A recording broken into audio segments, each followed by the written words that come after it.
All right, and now last but not least, and I'll be honest, I can't even say this is the majority of, let me not say that. That'd be unfair. Let me just get to the point. The other hidden criteria a lot of men are looking for in choosing a wife or choosing a woman to be with is, does she have God in her life? All right? This, again, is one of those things where I think, especially when it's the man who's using this as a criteria, it's not always vocalized. Like, there's men out there who they have God in their life. They may not be as outwardly expressive about it, right? So it goes very under the radar, because when you look around, you're like, well, these guys seem that very spiritual. They may not be going to church every Sunday, but you don't realize them dudes are praying. Some of them might be reading scripture. They have God, and there is a priority that they have with that. And when they date a woman, they are paying attention. But again, there's not always a discussion about it. And if he recognizes, she's like far away from that, again, it goes back to, okay, I may want to spend some time with her, enjoy her. I'm not saying that's right. I'm not saying that's what the man should do. I'm just telling you that's what happens in many cases. But I cannot see her as a long-term answer to who I want to be with, because without that, again, the alignment is missing.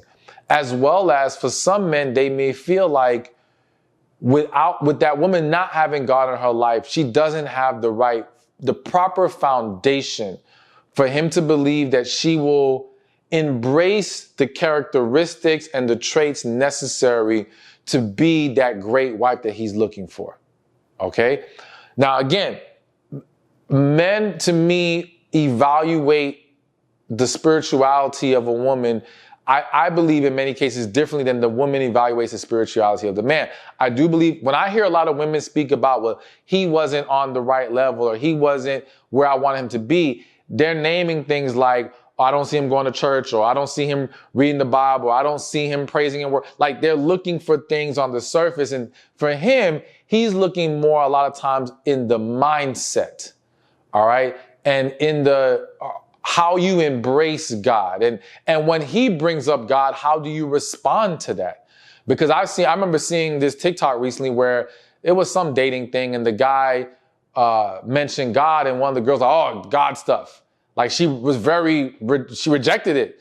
And right there, it's like, as a man, you already know, okay, this isn't going to work, but a lot of men will let their desires, fleshly desires, get the best of them and still try to entertain some level of relationship with the woman.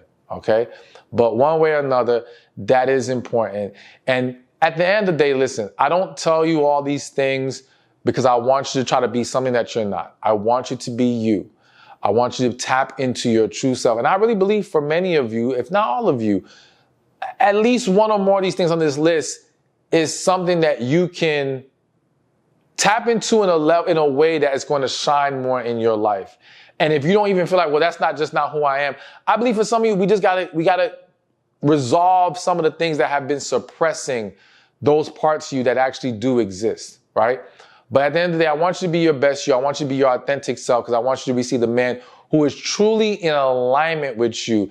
And I just want you to be aware of the things that can separate a woman from being just someone I want to hang with versus someone I'm willing to spend my life with. Hey, thank you for watching this video. Be sure to check this one out right here, and I'll see you there. So there's this awesome quote, and it says, "Don't choose the better man, choose the man who makes you a better woman." And now that applies both ways. So it's don't choose the better woman, choose the woman who makes